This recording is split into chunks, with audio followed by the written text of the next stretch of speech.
Hello दोस्तों। मेरा नाम है डॉक्टर अंकित सिंह और आज आपके साथ मैं डिस्कस करने वाला हूँ इन्फ्लेमेशन। जनरल पैथोलॉजी में ऑलरेडी दोस्तों हम आपका जो cellular adaptation, free radical injury, cell death के टाइप्स ऑलरेडी डिस्कस कर चुके हैं हम प्रीवियस वीडियोज़ के अंदर। और इस वीडियो के अंदर हम स्टार्ट करने जा रहे हैं इन्फ्लेमेशन। तो इन्फ्लेमेशन के हम बॉडी डिटेल में डिस्कस करेंगे, ठीक है। तो इस वीडियो के अंदर हम देखिए, पहले आपको मैं बता देता हूँ कि इस वीडियो के अंदर मैं क्या डिस्कस करने वाले हैं। पहली बात तो ये बहुत इम्पोर्टेंट और इसेंशियल आपका चैप्टर है। आपका कोई भी जो क्लिनिकल ब्रांच है उसको समझने के लिए, मेडिसिन हो चाहे आपका उस रिलेटेड कोई ब्रांच हो। तो इसमें हम देखेंगे व्हाट इज़ इन्फ्लेमेशन सबसे पहले, व्हाट आर इट्स टाइप, और इसके हिस्टोरिकल एस्पेक्ट थोड़ा देखेंगे, ठीक है। ये ज़्यादा इम्पोर्टेंट नहीं है। इसके बाद स्टेप्स है ना, जो इन्फ्लेमेटरी रिस्पॉन्स है, स्टेप्स वो आपको बहुत इंपॉर्टेंट है, वो डिस्कस करने वाले हैं। What are the causes and stimuli for inflammation. और लास्ट इसके अंदर देखेंगे हम vascular change in the acute inflammation. तो मेनली आप इन्फ्लेमेशन के बारे में पढ़ने वाले हैं और फिर हम उसके बाद जो एक्यूट इन्फ्लेमेशन है उसके वस्कुलर चेंज देखेंगे लास्ट के अंदर। तो सबसे पहले बात करते हैं दोस्तों, तो कितने अपने पार्ट हुए इसके अंदर, 1 2 3 5 6 इसी वीडियो के 6 पार्ट हम डिवाइड कर सकते हैं। तो नंबर 1 आता है डेफिनेशन। डेफिनेशन दोस्तों क्या है कि आपका local response of a living tissue to any injurious agent, ठीक है। कोई भी आपके बॉडी के अंदर कोई भी इंजरियस एजेंट या हार्मफुल एजेंट आता है तो उसका लोकल रिस्पॉन्स को ये हम बोलते हैं इन्फ्लेमेशन। ये आपका एक प्रोटेक्टिव रिस्पॉन्स होता है, नीड फॉर द सर्वाइवल।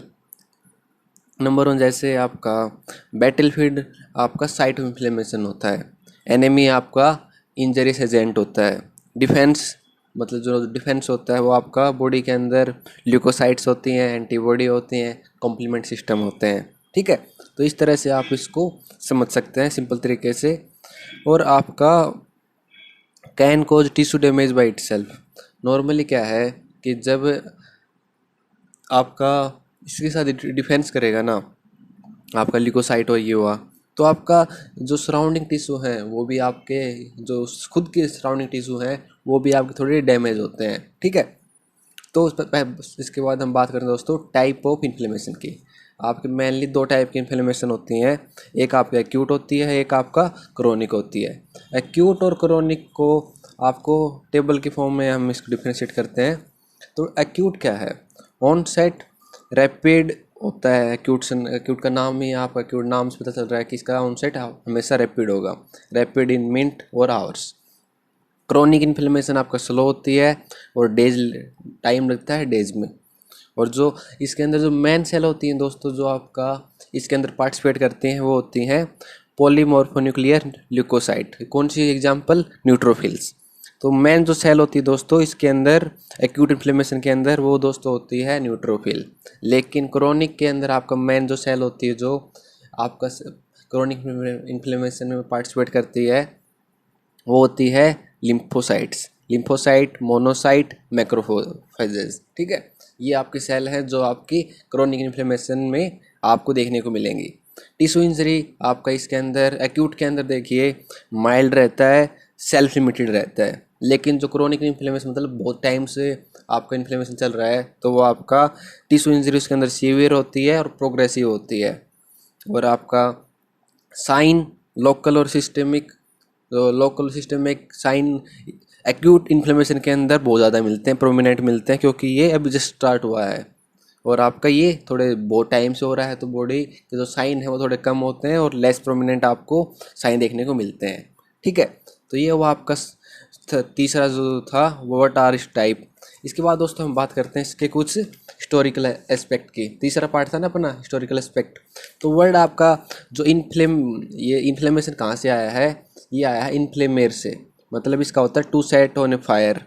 और इसके अंदर मेनली 4 साइन, इसको 4 साइन होते हैं इन्फ्लेमेशन के, उनको हम बोलते हैं रूबर, ट्यूमर, कैलोर, डोलोर, ठीक है।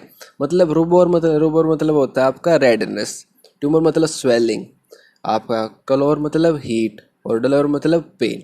ये 4 करेक्टरिस्टिक आपके साइन होते हैं इन्फ्लेमेशन के। कोई आपसे पूछे कि जो 4 क्लासिकल साइन क्या क्या हैं इनके, जो आपके इनके रोबोर ट्यूबर इनसे लिए गए हैं, तो आपको इन चारों को नाम बताना है। और आपका फिफ्थ साइन होता है, वो अभी जो रुडोल्फ विर्चोव है उसके द्वारा दिया गया है, वो होता है फंक्सियो लिसा, मतलब कि लॉस ऑफ फंक्शन। जहाँ पर इन्फ्लेमेशन होता है तो उस जगह पे, उस साइट पे, उस टिश्यू के जो फंक्शन होते हैं वो लॉस होना स्टार्ट हो जाते हैं। ठीक है। और जॉन हंटर है 1393 में बताया कि inflammation is not a disease but just a response. ये कोई डिजीज नहीं है, ये एक रिस्पॉन्स है टुवर्ड द एक्सटर्नल स्टिमुलस या हार्मफुल स्टिमुलस। और आपका एक साइंटिस्ट था एलिए मेटिंकोफ, ये कहता है कि इट ये क्या है, describe the process of phagocytosis. ठीक है, ये ज़्यादा इंपॉर्टेंट नहीं है, ये मैन था कुछ आपके इंपॉर्टेंट पॉइंट जो हिस्टोरिकली आपका ज़्यादा इंपॉर्टेंट थे। इसके बाद दोस्तों आता है आपका स्टेप्स, जो फोर्थ अपना था ना, जो हमने पहले जो लिस्ट थी उसके अंदर देखा था, उसके अंदर फोर्थ था स्टेप्स ऑफ इन्फ्लेमेटरी प्रोसेस। तो स्टेप्स क्या क्या हैं दोस्तों, स्टेप्स क्या क्या हैं इसके अंदर कि जिस कौन स्टेप से आपका इन्फ्लेमेशन होता है। पहला स्टेप है दोस्तों recognition of the injurious agent. सबसे पहले आपको बॉडी को रिकॉग्नाइज करना होता है। रिकॉग्नाइज करने के बाद सेकंड आता है रिक्रूटमेंट ऑफ इन्फ्लेमेटरी सेल। आपका रिकॉग्नाइज कर लिया तो आपका ल्यूकोसाइट उस जगह पे आती हैं, रिक्रूटमेंट होता है वहाँ पर। उसके बाद आता है रिमूवल ऑफ इंजरियस एजेंट, वो मिलके आपके जो इंजरियस एजेंट है उसको रिमूव करती हैं। और लास्ट आपका regulation of the inflammatory process, मतलब ये ऊपर वाले 3 प्रोसेस हैं, इनको रेगुलेट भी करने वाला कुछ तो होना चाहिए ना, कंट्रोल होना चाहिए, तो वो आपका रेगुलेशन होता है। और लास्ट होता है रिजोल्यूशन और रिपेयर, मतलब आपका रिमूव करने के बाद उस जगह पे कुछ इंजरी हुई है, उस जगह पे कुछ केमिकल रिलीज हुए हैं, तो उसको रिपेयर करना पड़ेगा, रिजोल्यूशन करना पड़ेगा। तो मैन ये आपके 5 स्टेप मान सकते हैं जो आपके इन्फ्लेमेटरी प्रोसेस होता है, इन्फ्लेमेशन होता है उसमें होते हैं। ठीक है, तो हम बात करते हैं दोस्तों स्टेप्स के बाद आपका एक्यूट इन्फ्लेमेशन की बात करते हैं दोस्तों। एक्यूट इन्फ्लेमेशन के अंदर आपका क्या क्या चेंज होते हैं। ठीक है, एक्यूट इन्फ्लेमेशन आपका नंबर 1 जो चीज़ आती है दोस्तों, 2 टाइप के चेंज होते हैं एक्यूट इन्फ्लेमेशन के अंदर। एक आपका वस्कुलर चेंज, एक आपका सेलुलर चेंज। तो वस्कुलर चेंज के अंदर दोस्तों आपको याद रखना है, वस्कुलर चेंज मतलब जो वेसल्स के अंदर, ब्लड वेसल के अंदर चेंज होते हैं। सेकंड होता है सेलुलर चेंज, मतलब जो सेल लेवल पे जो ल्यूकोसाइट है उनके अंदर क्या क्या चेंज, क्या क्या इवेंट्स होती हैं। तो वस्कुलर चेंज के अंदर आप क्या याद रखना है कि there will be increase in the blood flow. ठीक है, जहाँ पर भी आपका इंजरी एजेंट होगा, जहाँ पर भी इन्फ्लेमेशन होता है वहाँ पर ब्लड फ्लो इंक्रीज हो जाता है। Done by the vasodilatation and increase vascular permeability. कैसे आपका ब्लड फ्लो इंक्रीज होगा, एक तो आपका जो वेसल का जो डायमीटर है उसको इंक्रीज कर दिया जाएगा वेस्टोडाइलेशन, और आपका वस्कुलर परमेबिलिटी को भी इंक्रीज हो जाती है, जिसकी वजह से ब्लड फ्लो ज़्यादा जाता है। तो इसकी वजह से क्या होता है कि क्यों किया जाता है, to bring cells and protein to the site of injury. जी, ये यदि आपका परमेबिलिटी ज़्यादा हुई या आपका वेसोडाइलेशन हुआ तो आपका जो सेल है और प्रोटीन है वो बहुत ईजिली जा पाएंगी जहाँ पर उसकी रिक्वायरमेंट है।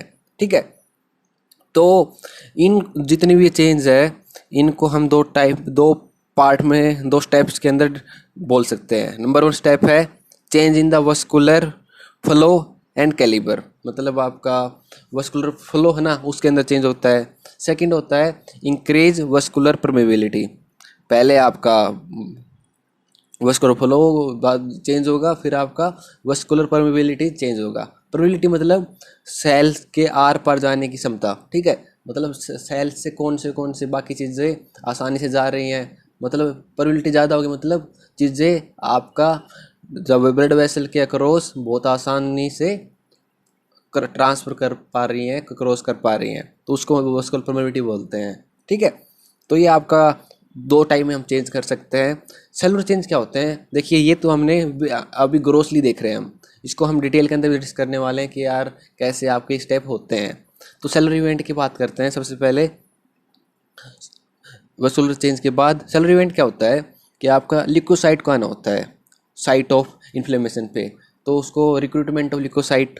सेकंड होता है दोस्तों activation of leucocyte leading to the protein और destruction of invader and production of mediator, मतलब कि आपका ल्यूकोसाइट पहले एक्टिवेट होंगी, एक्टिवेट होने से क्या करेगा, जो बाहर से इन्वेडर आया है उसको डिस्ट्रैक्ट करेंगी पहली बात तो, और आपका कुछ मीडिएटर भी प्रोड्यूस करती हैं जो आपका फर्दर एक्स करते हैं, और आपका सेलुलर इवेंट फैगोसाइटोसिस भी होती है।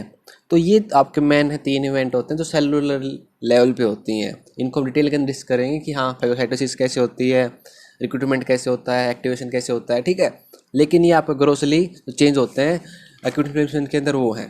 अब बात आती है दोस्तों जो हमने देखा था, 5th पॉइंट था अपना, what are the causes and stimuli for the inflammation. तो मतलब क्या क्या फैक्टर है जो आपका इसको स्टिमुलेट करते हैं। Stimuli for acute inflammation, stimuli of the most common जो स्टिमुलाई होता है वो होता है इन्फेक्शन। कोई वायरल भी हो सकता है, बैक्टीरियल भी हो सकता है, और आपका फंगल हो सकता है। सबसे मोस्ट कॉमन कॉज होता है एक्यूट इन्फ्लेमेशन का। सेकंड मोस्ट कॉमन होता है टिश्यू नेक्रोसिस। टिश्यू नेक्रोसिस आपका independent on the cause of the necrosis, molecules release from the necrotic cell from inflammation, ठीक है। मतलब जो नेक्रोटिक सेल है वहाँ से कुछ मॉलिक्यूल रिलीज होंगे, उसकी वजह से आपका इन्फ्लेमेशन स्टिमुलेट होता है। लेकिन इस सेकंड मोस्ट कॉमन है, मोस्ट कॉमन आपका हमेशा इन्फेक्शन रहता है। थर्ड आता है ट्रोमा, फिजिकल हो सकता है, केमिकल एजेंट हो सकते हैं, फॉरेन बॉडी की वजह से भी इन्फ्लेमेशन हो सकता है, और आपका जो इम्यून रिएक्शन है, ऑटोइम्यून और हाइपरसेंसिटिव रिएक्शन, वहाँ पर भी इन्फ्लेमेशन आपका ऑटोइम्यूनिटी की वजह से या हाइपरसेंसिटिव रिएक्शन की वजह से इन्फ्लेमेशन होता है, ठीक है। तो ये स्टिमुलाई हुआ सबसे पहले बॉडी के अंदर, कोई भी एक्सटर्नल हुआ या इंटरनल हुआ, उसकी वजह से कोई स्टिमुलस चाहिए। स्टिमुलस होने के बाद बात आती है कि how this stimuli are recognised by the host, कि मतलब कैसे ये बॉडी पहचानेगी कि हाँ कुछ चेंज हुआ है, कुछ बॉडी के अंदर दिक्कत हुई है। तो स्टिमुलस मतलब माइक्रोब्स, नेक्रोज्ड सेल और फॉरेन बॉडी। तो ये कैसे होते हैं ये पता चलता है। The antigen presenting cell, epithelial cell have receptor that sense the stimuli. Body के अंदर कुछ एंटीजन प्रेजेंटिंग सेल होती हैं या एपिथेलियल सेल होती हैं जो ऐसे रिसेप्टर रखते हैं जो आपका जो एक्सटर्नल स्टिमुलस है ना उसको आपका सेंस करते हैं, ठीक है, उनको सेंस करते हैं। तो ये एक मेन तरीका होता है जिससे आपका बॉडी स्टिमुलाई देखता है। तो टोल लाइक हम बात करते हैं दोस्तों आपका इन दोनों के पहले, कि टोल लाइक रिसेप्टर और इन्फ्लेमेसोम क्या होते हैं। ये टोल लाइक रिसेप्टर होते हैं, ये माइक्रोबियल सेंसर होते हैं, ये प्लाज्मा मेम्ब्रेन और एंडोसोम में प्रेजेंट होते हैं और रिकॉग्नाइज जो product of bacteria, virus and other pathogen, जो आपके बैक्टीरिया इन जितनी माइक्रोब्स के जो प्रोडक्ट हैं उनको सेंस करते हैं टोल लाइक रिसेप्टर्स। और आपका ये क्या करते हैं, ये production of the mediator in inflammation, ये आपके सेंस करने के बाद कुछ मेडिएटर रिलीज करते हैं जो इन्फ्लेमेशन को आगे प्रोसीड करते हैं। इन्फ्लेमेसोम क्या होता है, इन्फ्लेमेसोम होता है मल्टी प्रोटीन साइटोप्लाज्मिक कॉम्प्लेक्स होते हैं। ये आपका प्रोडक्ट रिकॉग्नाइज करते हैं डेड सेल को, ठीक है। डेड सेल कोई भी आपके उसके प्रोडक्ट हैं उनको रिकॉग्नाइज कौन करेगा, इन्फ्लेमेसोम। ये माइक्रोब्स के जो प्रोडक्ट है ना उनको कौन आपका सेंस करता है, टो लाइक रिसेप्टर। तो ये क्या करेगा इसके बाद, एक्टिवेशन ऑफ कैस्पेज 1, ऑलरेडी हमने एपोप्टोसिस डिस्कस किया था, उसमें मैंने बताया था कि कैसे आपको कैस्पेज एक्टिवेट होते हैं, कैसे आपके आगे प्रोसीड होते हैं। इसके बाद एक्टिवेशन ऑफ कैस्पेज 1 क्या करेगा, इंटरल्यूकिन 1 को एक्टिवेट कर देगा। वो क्या करेगा, वो आपका ल्यूकोसाइट रिक्रूटमेंट में हेल्प करता है, ल्यूकोसाइट रिक्रूटमेंट में हेल्प करेगा। और आपका जो leukocyte phagocytosis, destruction of cell, वो आपके आगे का प्रोसेस आगे होता है, ठीक है। तो दोस्तों ये बात हुई हमारी आपकी डिफरेंट टाइप ऑफ स्टिमुलस और कैसे बॉडी सेंस करती है। तो हम बात जो हमने डिस्कस किया था कि आपका जो वस्कुलर चेंज है दोस्तों और सेलुलर इवेंट है एक्यूट इन्फ्लेमेशन की, उनको थोड़ा हम डिटेल में पढ़ लेते हैं जिससे आप बहुत आसान और अच्छी तरह से उसको समझ पाओगे। तो पहले हम बात करते हैं वस्कुलर फ्लो एंड कैलिबर के अंदर चेंज कैसे होता है। 2 चेंज होते थे वस्कुलर चेंज के अंदर। नंबर ए था change in the vascular flow and calibre, second था इंक्रीज वस्कुलर परमिबिलिटी। तो पहले की हम बात करते हैं, क्या होता है कि आपका जो वैसोडाइलेशन है, हिस्टामिन हुआ, हिस्टामिन बॉडी के अंदर रिलीज होता है ना कोई भी जो एक्सटर्नल स्टिमुलस होता है उसकी वजह से, तो आपका वैसोडाइलेशन होता है आर्ट्रियोल, उसकी वजह से आपका ब्लड फ्लो इंक्रीज होता है और आपका जब भी ब्लड फ्लो इंक्रीज होता है वहाँ पर आपको हीट और रेडनेस देखने को मिलता है, ठीक है। फील होगा हीट और देखने को क्या मिलेगा, रेडनेस, ठीक है। ये आपका हिस्टामिन की वजह से मेनली होता है। तो ये क्या करता है, ये आपका साथ साथ में इंक्रीज वस्कुलर परमिलिटी बढ़ा देता है। वो आपका मतलब कि आप वस्कुलर परमिलिटी बढ़ेगा तो आपका फ्लूइड है, एक्स्ट्रा वस्कुलर स्पेस वहाँ पर ज़्यादा इकट्ठा होगा, और वो क्या करेंगे दोनों, उसकी वजह से आपका जो ब्लड फ्लो आपका ज़्यादा हुआ, ठीक है। आपका कंसंट्रेशन, यदि स्लो ब्लड फ्लो होता है तो कंसंट्रेशन ऑफ आरबीसी ज़्यादा होगा और आपका इंक्रीज विस्कोसिटी होगा, ठीक है। ये क्या होगा कि जब ये काम नहीं करेंगे तो इसमें क्या होता है कि इसके अंदर जो आरबीसी का कंसंट्रेशन ज़्यादा हुआ तो आपका इंगोर्जमेंट ऑफ स्मॉल वेसल हो सकता है। उसी की वजह से आपका क्या होगा, स्टेसिस होगा और आपका वस्कुलर कंजेशन देखने को मिलेगा और आपको localise redness of affected tissue देखने को मिलेगा, ठीक है। ये मेन जो आता है, ये नॉर्मल जो प्रोसेस होता है वो प्रोसेस होता है, ठीक है, कि आपका वस्कुलर फ्लो और कैलिबर कैसे इंक्रीज होता है। ये नॉर्मल देखिए, मैं आपको और फिर से एक बार एक्सप्लेन करता हूँ। ये दो नॉर्मल प्रोसेस हैं, उनकी वजह से आपको वेसोडाइलेशन और वस्कुलर परमिलिटी बढ़ता है। ऑलरेडी हमने डिस्कस किया था कैसे बढ़ रहा है।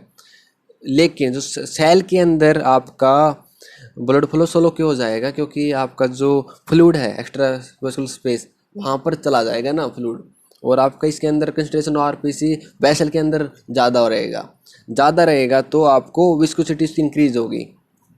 आपको ऐसे समझाता हूँ मैं, ये आपका ब्लड वेसल है, ठीक है। तो यहाँ पर बहुत सारे प्रोडक्ट हैं, ये आपके जब बाहर चले जाएंगे, फ्लूइड चले जाएगी तो अंदर सिर्फ आरबीसी बचेगी, तो आरबीसी बचेगी तो कंसंट्रेशन ऑफ आरबीसी ज़्यादा होगी, कंसंट्रेशन ऑफ आरबीसी ज़्यादा होगी, विस्कोसिटी ज़्यादा होगी। उसकी वजह से ये आपका ये स्मॉल वेसल है आपकी, मतलब इंगोर्जमेंट, मतलब यहाँ पर पूरा फिल सा हो जाता है। फिल होने के बाद क्या होगा कि वहाँ पर आपको रेडनेस, लोकलाइज्ड कंजेशन दिखेगा और आपको रेडनेस देखने को मिलता है। ये एक नॉर्मल मैकेनिज्म है, न कि एक अब नॉर्मल प्रोसेस है, ठीक है। सेकंड जो प्रोसेस आता है, जो सेकंड जो चेंज आता है वो होता है इंक्रीज वस्कुलर परमेबिलिटी। ये एक आपका हॉलमार्क होता है एक्यूट इन्फ्लेमेशन का। पूछा जाए कि एक्यूट इन्फ्लेमेशन का हॉलमार्क क्या है, increase vascular permeability. There is escape of fluid, blood cell, protein from the blood vessel into the interstitial tissue. आपका ब्लड वेसल से जो इंटरस्टिशियल टिश्यू है वहाँ पर आपका जो सेल है, ल्यूकोसाइट है, वो आना स्टार्ट हो जाती हैं। मैकेनिज्म क्या होता है, मैकेनिज्म नंबर 1 मैकेनिज्म होता है इसका contraction of the epithelial cell. आपका जो एपिथेलियल सेल है ये कॉन्ट्रैक्ट हो जाएंगे तो इनके बीच में स्पेस बढ़ जाएगा। ये मोस्ट कॉमन मैकेनिज्म होता है और आपका अकर इमीडिएटली एंड शॉर्ट टाइम के लिए होता है। और मीडिएटर ऑफ दिस मैकेनिज्म कौन से हैं, हिस्टामिन है, ब्रेडिकाइनिन है और ल्यूकोट्राइन्स हैं। ये हेल्प करते हैं कॉन्ट्रैक्शन ऑफ एपिथेलियल सेल में। सेकंड आता है दोस्तों direct damage to the endothelium and endothelial lining. मतलब ये एंडोथेलियम है, इनके अंदर डायरेक्ट डैमेज किया एक्सटर्नल स्टिमुलस ने या कोई मीडिएटर ने, जैसे बर्न हुआ, माइक्रोब्स हुआ, टॉक्सिन हुआ, उसकी वजह से ब्रेक डाउन हो गए। ब्रेक डाउन होने की वजह से स्पेस हो गया और उसकी वजह से आपकी परमिबिलिटी इंक्रीज हो जाती है। और लास्ट टू जो इसके अंदर जो चीज़ है वो है आपका endothelial injury due to leukocyte. कि मतलब कि जो आपका न्यूट्रोफिल है वो आपका, ये नॉर्मल एंडोथेलियल है, neutrophil adhering to the endothelium में इंजर इट। आपके न्यूट्रोफिल यहाँ जाके अटैच होंगे और वो आपको इसको डैमेज कर देते हैं। डैमेज करेंगे तो यहाँ से स्पेस बन जाएगा, स्पेस बनने से आपके बाकी सेल जो इसको ब्लड वेसल से इंटरस्टिशियल स्पेस के अंदर आ सकते हैं। जो लास्ट प्रोसेस है दोस्तों वो आपका ट्रांससाइटोसिस। ट्रांससाइटोसिस क्या है, ये वेरी लेस होता है, increase transport of fluid and protein in all the intracellular channel. मतलब कि जो सेल के अंदर चैनल है ना दोस्तों, ये एंडोथेलियम है, इसके अंदर जो चैनल है ना उसके थ्रू आपका ट्रांसफर हो रहा है। ये बहुत कम होता है, वेरी लेस होता है, ठीक है। तो ये मेन 4 प्रोसेस है दोस्तों जो आपका वस्कुलर परमिलिटी को बढ़ाते हैं। ये आपका पहला पार्ट हुआ इस इन्फ्लेमेशन का। सेकंड पार्ट के अंदर दोस्तों हम देखेंगे आपका सेलुलर इवेंट इन इन्फ्लेमेशन। अभी तक हमने देखिए, पहला जो हमने एक्यूट इन्फ्लेमेशन के अंदर हमने देखा था कि दो थे, एक आपका वस्कुलर चेंजेस, एक आपका था सेलुलर चेंजेस। वस्कुलर चेंजेस को हमने इस वीडियो के अंदर डिटेल में डिस्कस किया। तो सेकंड पार्ट के अंदर दोस्तों हम डिस्कस करने वाले हैं सेलुलर इवेंट इन इन्फ्लेमेशन। बहुत आसान तरीके से स्टेप वाइज हम आगे बढ़ रहे हैं, आपको समझने में बिल्कुल दिक्कत नहीं होगी। और आप इन जो नोट्स को डाउनलोड करना चाहते हैं तो मेरे टेलीग्राम चैनल पर जाके डाउनलोड कर सकते हैं। तो वीडियो देखने के लिए थैंक यू, बाय।